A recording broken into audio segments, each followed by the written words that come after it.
It's recording. Not all of it. You're dipping your bread in honey with pepper. Okay, while you're eating, let me get your attention, please. We'll talk for just a minute about some of the things for the Jewish New Year. It's also in the Bible, it's called the Feast of Trumpets. And there are a couple of Old Testament things I'll describe. I'm wearing what they call like a prayer shawl.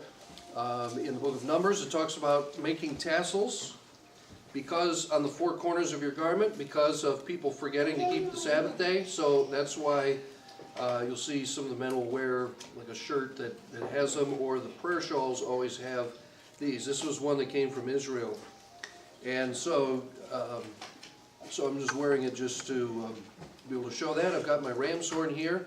I'm going to blow in just a minute. Before we do that, I want to talk about the kind of the purpose of it. You can look on the little round circle. It's got a calendar that shows the Jewish calendar doesn't work the same way that ours does. Their years count up from 0 at creation, and they count all the way up, and we're in the year 5,700 something. I can't remember the exact Jewish year. But it makes more sense to do it that way than the way ours is with the traditional calendar. But let's talk about the Feast of Trumpets. The Feast of Trumpets is the Bible name for this. And it involves blowing the trumpet. Talked about having a day of blowing of trumpets. And so I've got a trumpet here I'm going to blow in just a little bit. The feasts are all pointing to a type of Christ. The spring feasts were all fulfilled by the Lord Jesus Christ the first time that He came. And we'll look at those in just a little bit. But the single-day feasts were all fulfilled by a one-day event that Christ did, such as dying on the cross and rising again from the dead. So as we think about the Feast of Trumpets, it's a one-day event, and it will be fulfilled, following the same pattern, which I believe it will be. It will be fulfilled on a single day. It involves the blowing of a trumpet.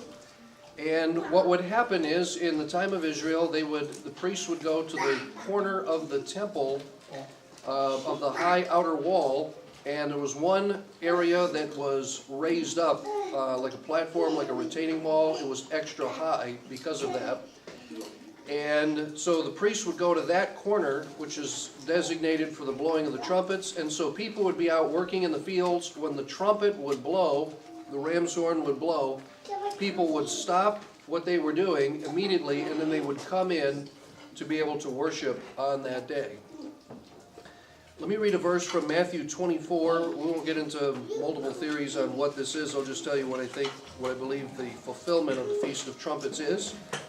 Matthew 24, verse 29 says, "Immediately after the tribulation of those days shall the sun be darkened, and the moon shall not give her light, and the stars shall fall from heaven, and the powers of the heavens shall be shaken. Then shall appear the sign of the Son of Man in heaven, and then shall all the tribes of the earth mourn, and they shall see the Son of Man coming in the clouds of heaven with power and great glory. And He shall send His angels with a great sound of a trumpet, and they shall gather together His elect from the four winds, from one end of heaven to another." Matthew 24 is a very interesting and wonderful passage. And let me explain first what I believe this is referring to.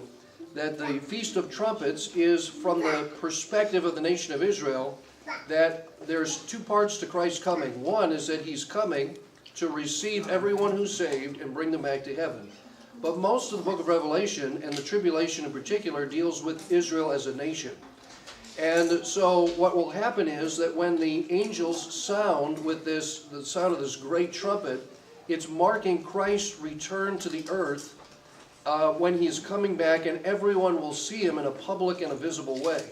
This will take place at the end of the tribulation, and it is the beginning of the change that will take place in the nation of Israel, where they as a nation will turn back to the Lord. Everyone will know there'll be a great spiritual revival.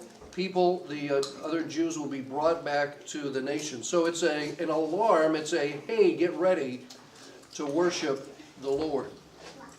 And of course, while I don't think that the Feast of Trumpets is referring to the rapture, the first part of the catching away of the second coming of Christ, we certainly want to be ready, because the harvest, Jesus said, is ending, and we don't know how much longer it'll be to the end of the harvest. So we should pray therefore the Lord of the harvest that he will send forth laborers into his harvest. So the Feast of Trumpets would begin with the sound of a trumpet, and so I've got one of the ram's horns here today, and it is just made from a ram's horn. They have longer ones, but they cost a lot more. Somebody got this for me from Israel, and so I have this, but it works on the same principle as a brass instrument. And so the Feast of Trumpets just has one loud, long blast. So it is loud. I tried it outside today. So if you don't like loud things, now is your warning to cover your ears, okay?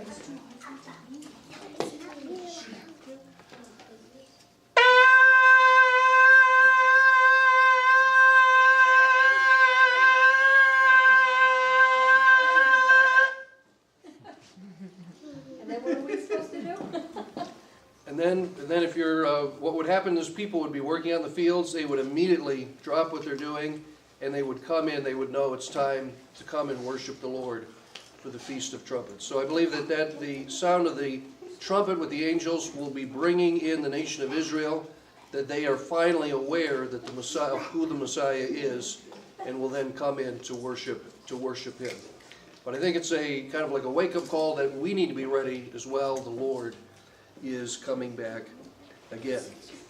There's some other things you can look through there, but I don't want to take a huge amount of time here today. There's a very interesting calendar that's round.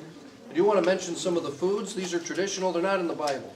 And so these are just foods that people have used. But because of the Jewish New Year, they have used sweet food in thinking about the year being sweet. Also, there are foods that are round. You may have noticed the challah bread.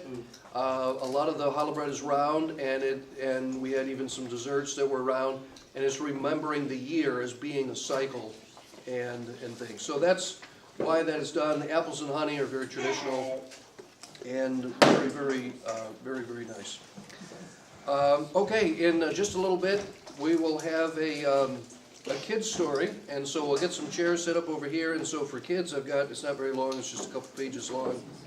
And so I've got a little something I'll read to you in just a minute. But go ahead and finish more of what you're eating before we do that. All right, thank you.